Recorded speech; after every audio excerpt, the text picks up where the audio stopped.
oduu ammi Paakistaan biyya jalqaba Iiraanii wajjin niin dhaabbadhaa jettu ta'uudhaan as baatee mul'attee dubbatteeti jirti. Paakistaan gaa biyya jechuudha nukuleera kuusuudhaan fittuu beekamtuuti. Kanatti aansuudhaan mootummaan Chaayinaatiis gochoota jechuudha Israa'el Iiraan irratti algadda raawwatte ni balaaleffanna, ammoo sochii Iiraan mirga isii jechuudha kabachiisuuf eeguudhaaf godhaa jirtu ni deeggarraa jechuudhaan dubbateeti jira.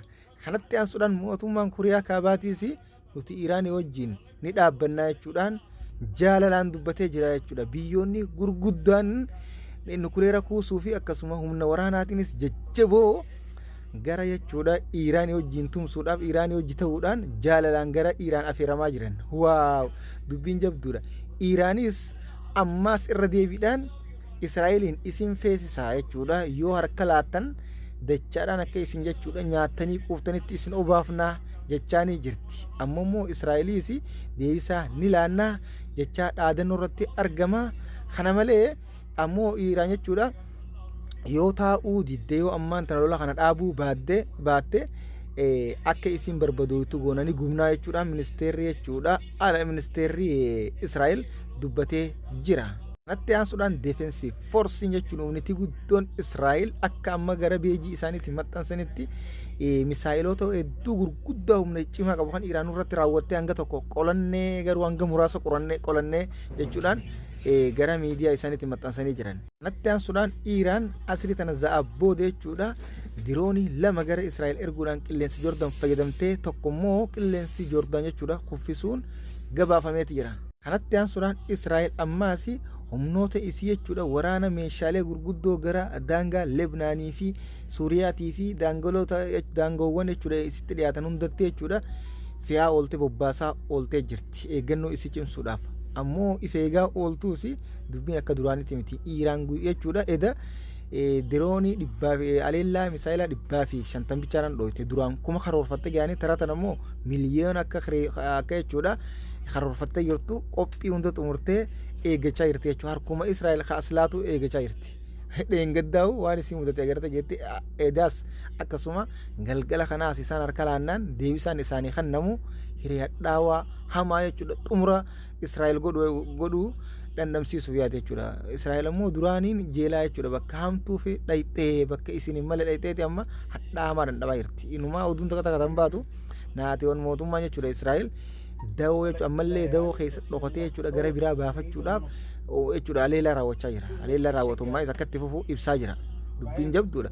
Gaawudulee aarii harkachuudhaaf ammallee jechuudha mallattoo jechuudha gurraatti na tokkodhaan subscribe godha nu dabalama. Amma gara feesbuukaatiin isin dabarsuu dandeenya. Feesbuukni keenya viidiyoo akka maxxansine nu godhee jira.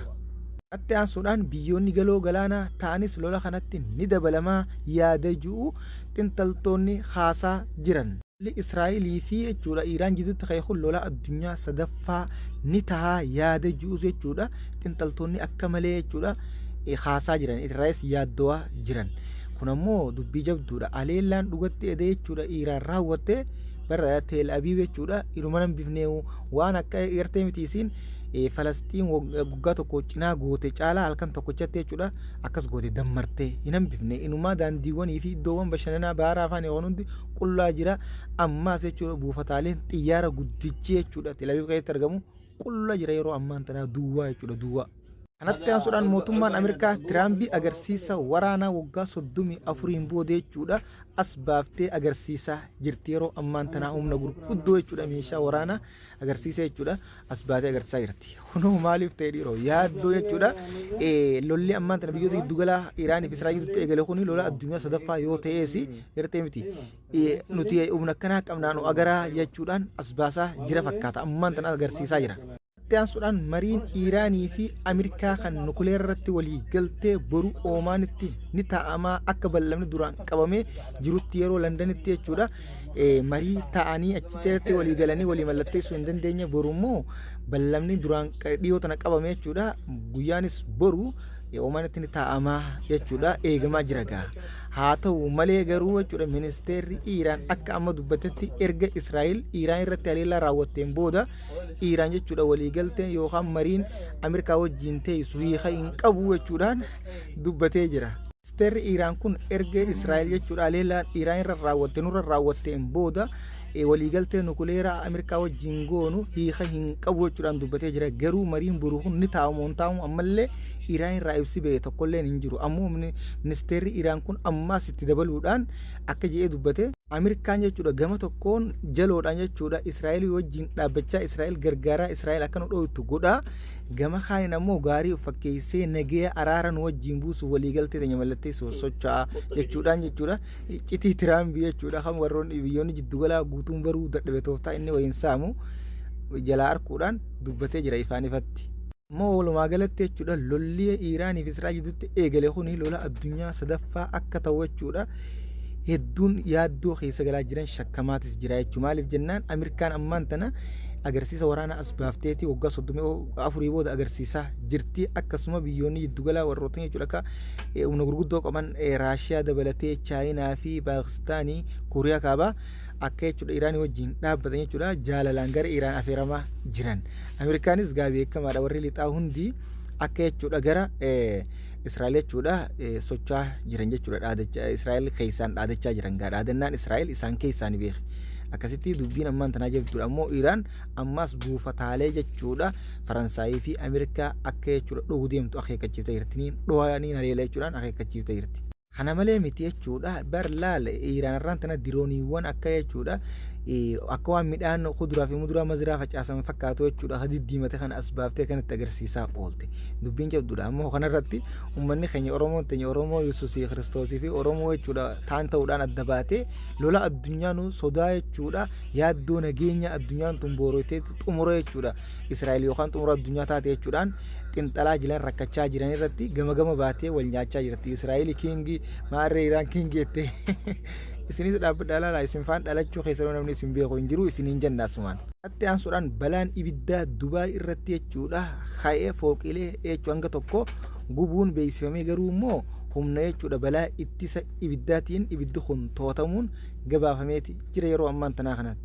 Atti aansuudhaan akkuma isinii gabaasee jechuudha ministeerri hajjii fi umraa Suudii Arabiyaa jechuudha hujjaajota Iraan ka'ee jechuudha hajjii godhuudhaaf gara Makkaa jiranii iddoo qubsuma teessuma jechuudha hanga lolli kun dhaabbatee nageenyi buutti qopheessee fi akka tajaajilaas kennuuf beeksiseeti jira.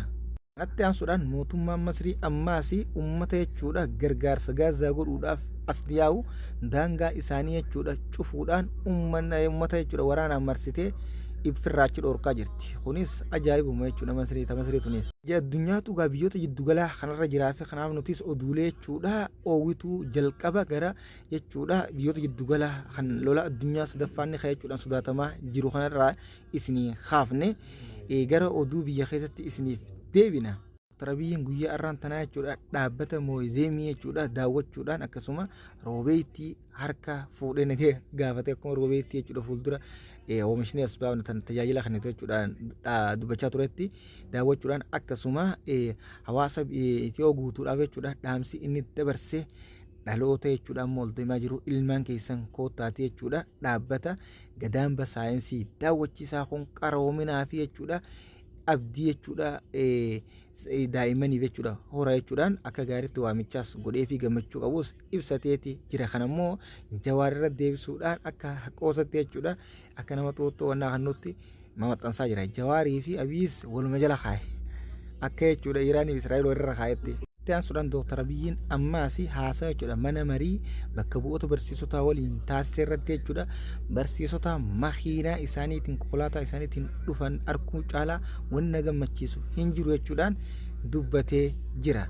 Kun cuunfaa oduu guyyaa irraan tanaati. Oduu irraa qaban kana fakkaata kan biraatti nan gola deemti sheer dootu na facaasa anka isiniif dhiyeessu oduu ammeete oduulee guyyaan isin biraan gaya tan dhugaa qofa jechuudha irra dhaabbadhee ammaa matti isin gaya ammoo gara feesbuukaatiin viidiyoo takka waraabee maxxansuuniin dadhabee akkaawuntiin jechuudha meetaa gaa warra lixaatii kanaaf na uggureense waa'ee Iraan kanaan deeggar leellisaa jira waan hin ta'eef kanaaf gara yuutuubii fi tiktookiin na ordofuun dandeessan oduu ammaan isiniin fida ammoo namoonni jechuudha inni gara chaanala kanaa dhuftan mallattoo gurraatti harka tuquudhaan nutti dabalama saabskiraayib godhaa isiniin jenna galatoomaa oduu biraatiin hanga walitti deebinutti nagaan nuuf tura.